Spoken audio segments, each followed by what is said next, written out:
I am uncomfortable with people like myself, who's not a trained psychologist, psychiatrist, diagnosing a coworker. But I hear this quite a lot because we're Yeah. trying to make sense of what I consider somebody else's bad behavior. And so I say things like, they're narcissistic. That's the only kind of explanation I have. hmm And there's one thing about looking at the world as it is, trying to understand our coworkers so that we can live together. And if something really is going on, to try to look at that. But there's also harm in diagnosing people when you are not trained to do that.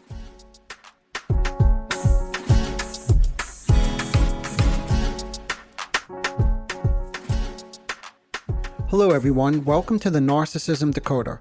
I'm your host, Dr. Anthony Mazzella. What you're about to hear is a clip from an interview I did on Conflict Managed with Mary Brown, a writer, speaker, mediator, and podcast host. In this conversation, Mary and I dive into the complex world of narcissism in the workplace. We start with a key question. What does it mean when someone shows too little inner conflict? I explain how too little inner conflict and too much interpersonal conflict are often defining features of narcissistic personality disorder. We think about why that matters when you're dealing with difficult bosses or coworkers. We also break down the difference between healthy denial, which helps us get through the day, and pathological denial, which protects the narcissistic self from collapse. Finally, we explore how to actually recognize narcissistic traits on the job. Whether you're a leader, a team member, or just curious about the psychology behind toxic workplace dynamics, this episode offers insight and a psychodynamic lens to help make sense of what's really going on. Without further delay, here's a clip from that interview with Mary. I hope it's enjoyable.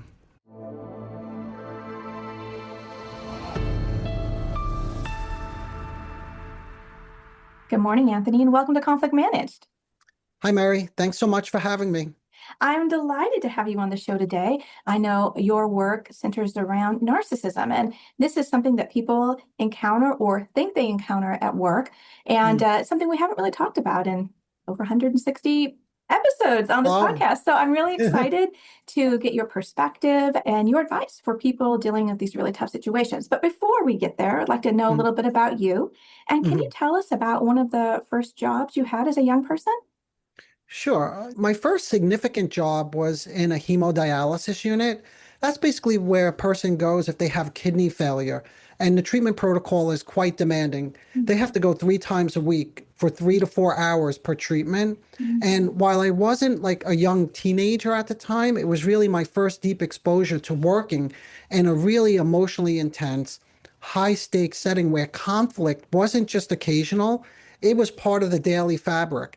So since there was so much conflict there, I thought it may resonate with your listeners just to talk briefly about what struck me there was because the treatment protocol is so demanding, patients often miss treatments and they were labeled as non-compliant. And that was a word that everyone used. And there was a lot of judgment, a lot of frustration from the staff and the patients. And I began to see how patients' resistance to receiving their treatment was about something more complicated. It wasn't just defiance. And when I began working more closely with those patients who were skipping their treatments, what I started to see was that many of them were in denial about the seriousness of their condition. And they weren't simply being defiant. They were often not living in the reality that skipping treatment increased their risk of morbidity and mortality. So the skipping treatments was easy for them. And, just to stay with the idea of conflict, one might actually say that there was not enough inner conflict. In other words, they were not conflicted enough about missing their treatment. And that's really what opened the door to getting closer to their experience and then really starting to appreciate what we call personality disorders. Narcissism personality disorder, something in particular that I focused on, because in personality disorders, they tend to create their own sense of reality, which is oftentimes very different than the shared reality. What a great answer. And there's just so much going on in there because so many times when we are in any kind of conflict, we end up labeling somebody else, right? And so this non-compliant or defiant. And so If I think the issue is you simply are digging your heels in, you are being neglectful willfully, right? Then I'm going to Yes, have a particular stance and attitude and policy to remedy that because that's what I think the problem is. But if exactly. that's not the root of it, and so many times we spin a narrative about the cause of a particular behavior, but if Hmm. we've got the cause wrong, and many times because we haven't checked, we haven't asked, we Yes, haven't been yes, curious. yep, Um, exactly. so how did you come by that curiosity? What was it that made you not just stick with this narrative that had been given to you? Yeah, because what I was beginning to see is there was so much frustration in the facility itself. Because, like as I mentioned, it wasn't just the staff who were trying to impose their will, which is basically what you were just describing, but the patients were pushing back on this, right? So it's like the more they imposed their will, the more they educated them, how important it was to attend to their medical treatment. It almost seemed like the more they missed or shortened their hemodialysis sessions. So when I did a deeper dive into the literature just to understand how does one work with something like this, what I realized is there weren't many, if any, effective interventions at that time. They were all educational. And I was studying psychoanalysis. I was in a postgraduate training institute, and trying to get closer to somebody's subjective experience was something that I was learning quite a bit about. So I thought, hey, maybe I should try this and see if I could get closer to them. I actually ended up doing a research study where I used it as my dissertation for my PhD, where half the patients who participated got usual care and the other half got an intervention that I created, which is basically what we just do as practitioners, is getting close to their experience and understanding what's interfering with them living in the same reality, that the rest of us are in. That's sort of the direction it went in. Yeah. And how effective was it? We ended up increasing adherence, we call it, instead of compliance, 200%. So the people who participated in the intervention group was just basically me sitting down and talking with them over the course of 3 or 4 months, had a 200% improvement in their adherence, where the control group, the one that got usual social work care, ended up getting worse. They had like a boomerang effect. So it's like the more education you give somebody, the more resentful they became. And then we followed them up after the intervention was done. And what we saw was when you stopped educating patients about the consequences of doing something wrong, because that's the way it comes across, they return back to their baseline level of non-adherence. So leave them alone and they'll just be at base. But you try to educate them and get them to do something, they actually get worse. Yeah.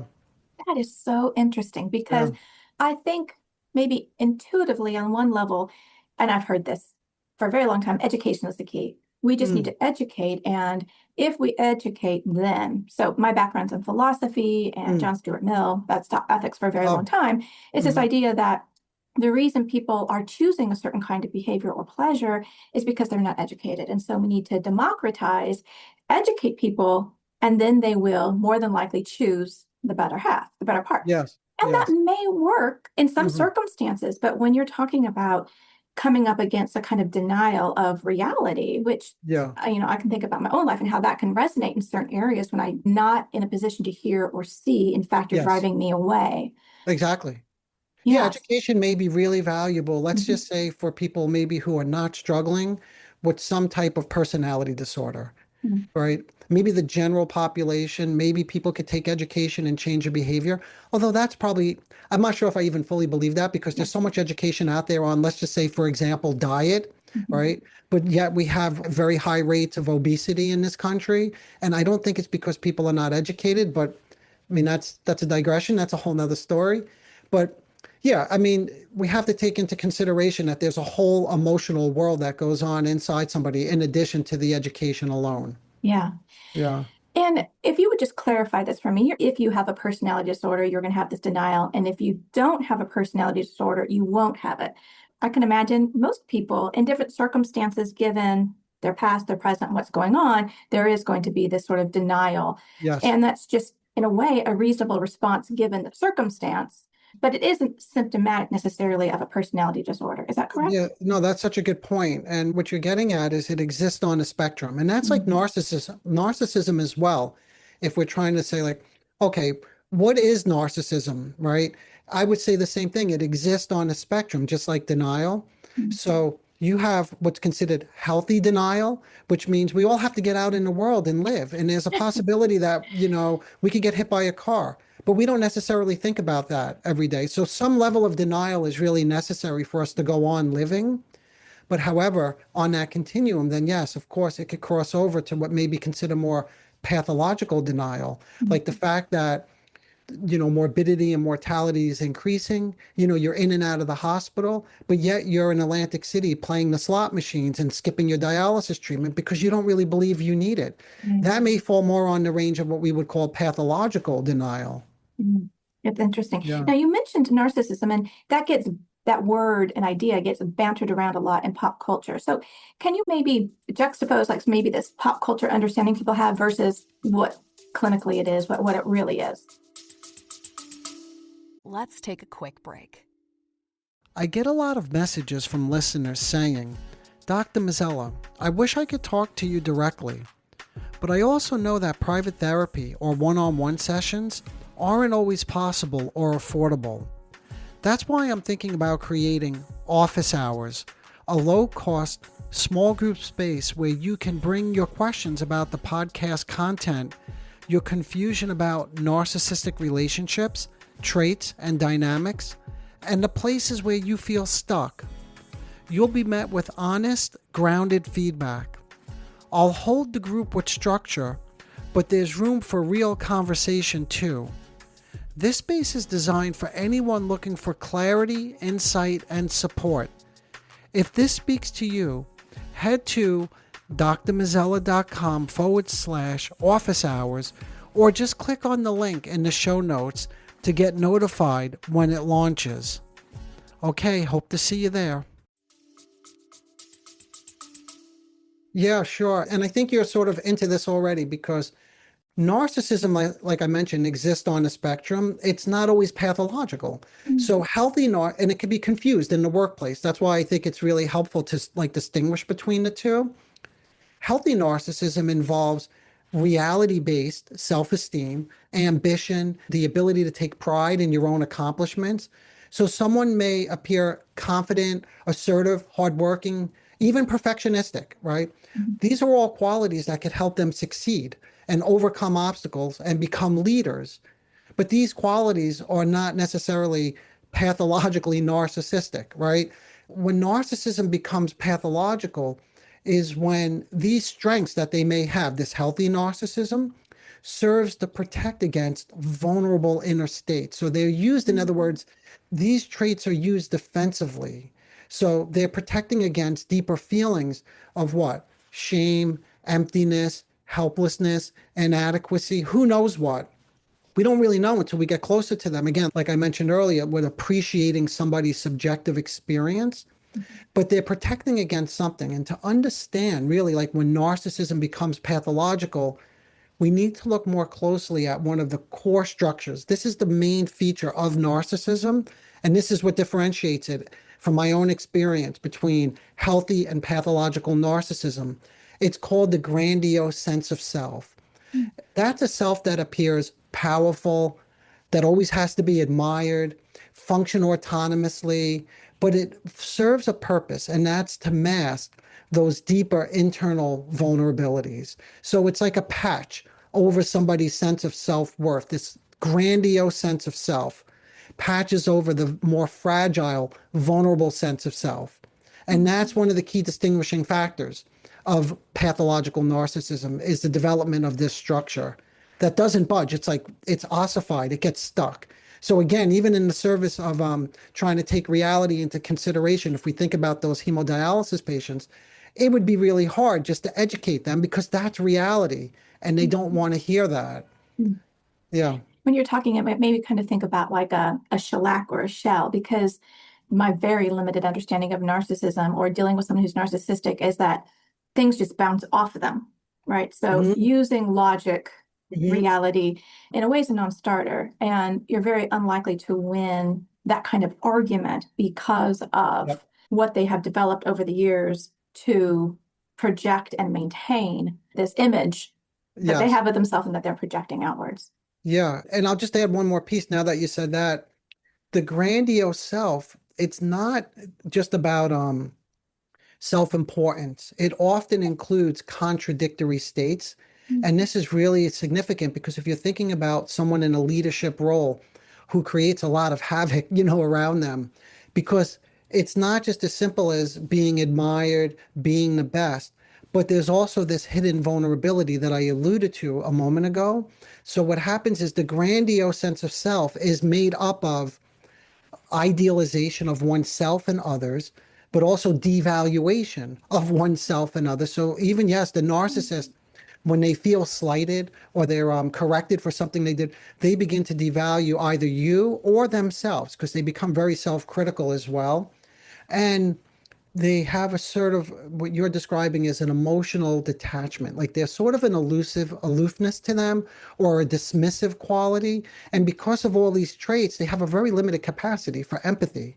All of what you can imagine would make like somebody like this as a leader very difficult to work with, especially because if they have all these very fragmented parts of themselves, one minute they're great, the next minute they can feel very deflated, as can you.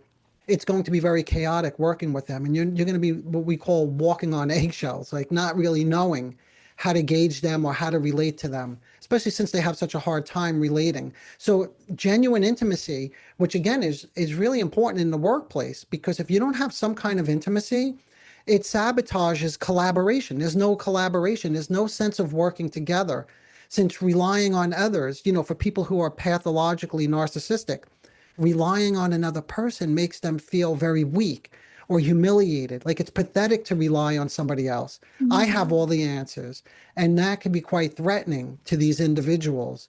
So all these mechanisms that make up the grandiose sense of self, the idealization, the devaluation, it leads to what we call splitting. I don't know if you've ever heard of that, but splitting is like living in this world where things are either good or bad. You're either with me or you're against me. It's what we call black and white or black or white thinking. And splitting often leads to another way they protect themselves is called projection, which means anything bad in me gets pushed out, ejected, and put onto people, like for example, in the work environment, people who are working beneath you. So all of these things make, again, relating to somebody like this, if you have a boss or a colleague like this in your life, it becomes really challenging in terms of how you begin to relate to them when all these different things are happening, sometimes, simultaneously, believe it or not. Yeah. Yeah. Wow. Sounds like a minefield to Yeah. try to navigate. Yeah. Because I deal with conflict management, I always think Mhm. there are these red flags. So if you're walking on eggshells in a work environment, that's a red flag. Something is wrong there because we're all adults. We're here to do our job, and we ought to be able to have a predictability and Yes. civility standards in which everyone is held to. I mean, people make mistakes, people have bad days, but we have these basic rules of how we engage with one another so that everyone can thrive and flourish in a healthy work environment. Those are shared rules, right? Right, right. They have So to be now shared. again, if we're thinking about a personality disorder like the narcissistic personality, right? Or someone who Mhm, has these traits, they have their own set of rules, you see. mhm. It's like there's this expression like they don't wait in line because waiting in line is for suckers, but waiting in line is part of, or it's like a rule, an unwritten rule, and what makes things go in an organized way. Yeah. So they have their own set of rules, which again makes this really complicated.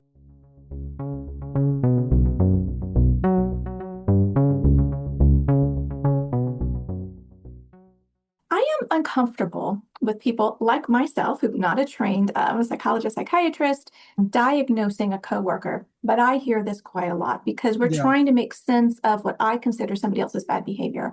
And so I say things like, they're narcissistic. That's the only kind of explanation I have. Hmm. And there's one thing about looking at the world as it is, trying to understand our coworkers so that we can live together. And if something really is going on, to try to look at that.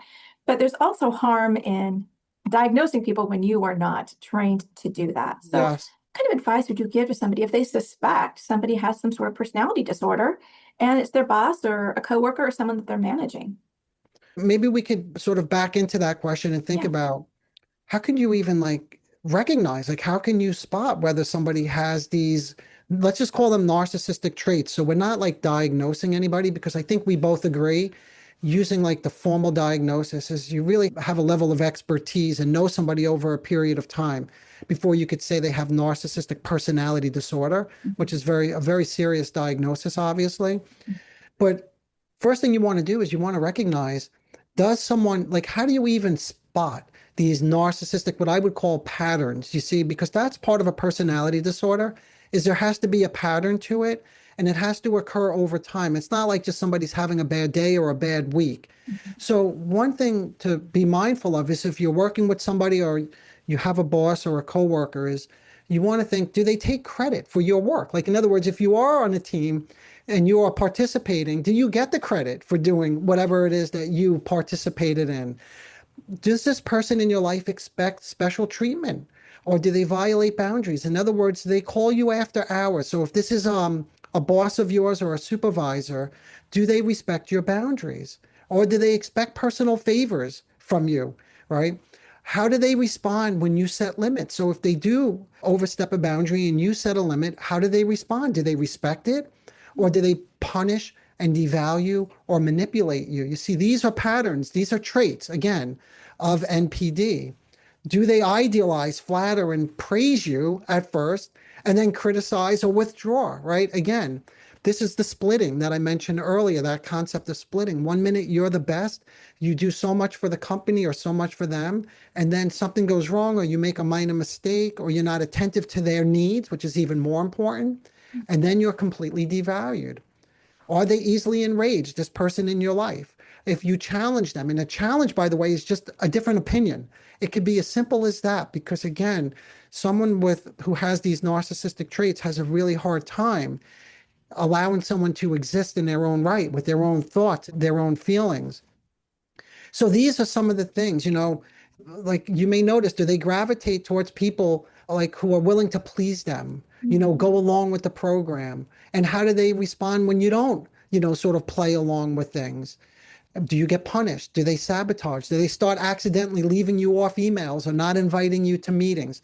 So anyway, I mean, I could keep going, but I just wanted to give you a little bit of a sense of, if you recognize these kinds of patterns, then you could start to question whether this person, maybe not NPD, but do they have these narcissistic personality traits or dynamics? And most likely, if people listening to this, any of these resonated or many of these resonated, there's a good chance that this is somebody who might be what we call narcissistically vulnerable. Yeah. Mm-hmm.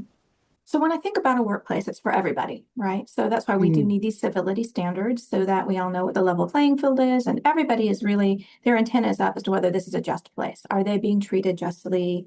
What are the standards? All these sorts of things. And so Yes. if you are a boss and you kind of think about everything that you've just said, you think, gosh, maybe this is the root of why this particular person, we're having these sorts of issues.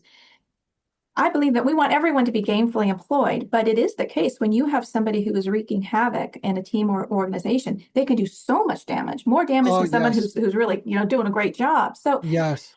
How would you recommend somebody who is managing somebody who has these sorts of patterns so that they get treated and they're held to the standard that everybody is treated and held to?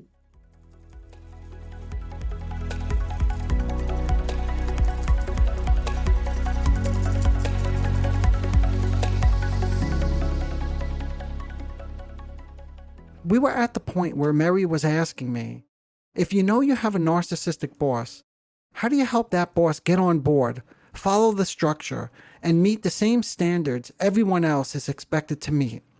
In the next clip, I get into how we can actually think about this from a psychodynamic perspective. How to manage someone who feels above the rules, is demanding, and has difficulty meeting the needs of employees. It's not just about setting boundaries. It's about understanding the psychological structure you're dealing with and how to respond without getting pulled into their defensive system. Okay, everyone, I hope you enjoyed this clip on recognizing narcissism in the workplace. As always, thank you for listening and take good care of yourselves. I'll see you next time. Bye for now.